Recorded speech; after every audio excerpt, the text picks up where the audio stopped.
জঙ্গলের মাঝে একটি অগভীর পুকুর ছিল। সেখানে মানুষজন কেউ আসতো না।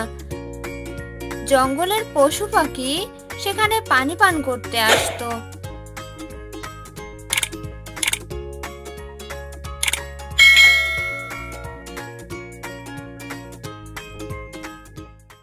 একদিন একটি তৃষ্ণার্ত মহিষ সেই পুকুরে আসলো পানি পান করার জন্য।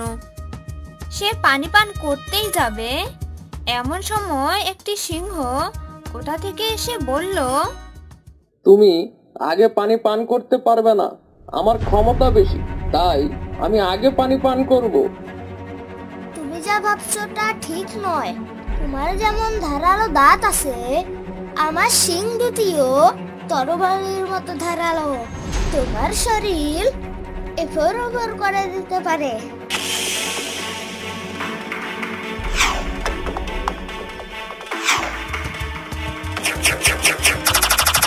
তারা রাগে আরো কাছাকাছি এগিয়ে গেল। সিংহ গর্জন করে বলল, তুমি কি জানো আমি এই জঙ্গলের রাজা? বনের প্রত্যেকটা পশু পাখি আমাকে সম্মান করে, আমার কথায় ওঠে বসে, আর তুমি আমাকে অপমান করছো।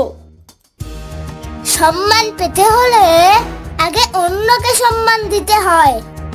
আমি জানি তুমি জঙ্গলের রাজা।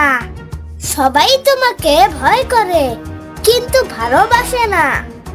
আমি মহিষদের দলপতি।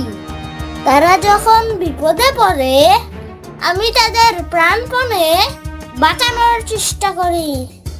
আর তুমি প্রজাদের রক্ষা করার পরিবর্তে তাদের মারার চেষ্টা করো। ছি! সিংহ ও মহিষের ঝগড়া শুনে তাদের মাথার উপর কাক ও শকুন উঠতে থাকে।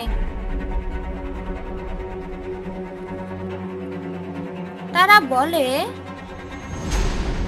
যুদ্ধে মহিষ বা সিংহ যেই মারা যাক না কেন, আমরা তো শুধু মাংস খাবো, আমাদের কোনো বাদ বিচার নেই। একথা শুনে সিংহ ও মহিষ ভাবলো, আমরা একেবারেই বোকা, যুদ্ধের আর দরকার নেই।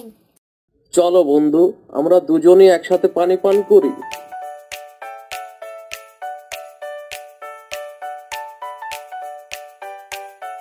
অযথা ঝুঁকি নেয়া বুদ্ধিমানের কাজ নয়। তো বন্ধুরা, আমাদের আজকের গল্প তোমাদের কাছে কেমন লাগলো?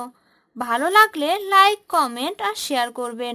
আরো মজার মজার গল্প পেতে অবশ্যই চ্যানেলটি সাবস্ক্রাইব করে আমাদের পাশেই থাকবেন। আল্লাহ হাফেজ।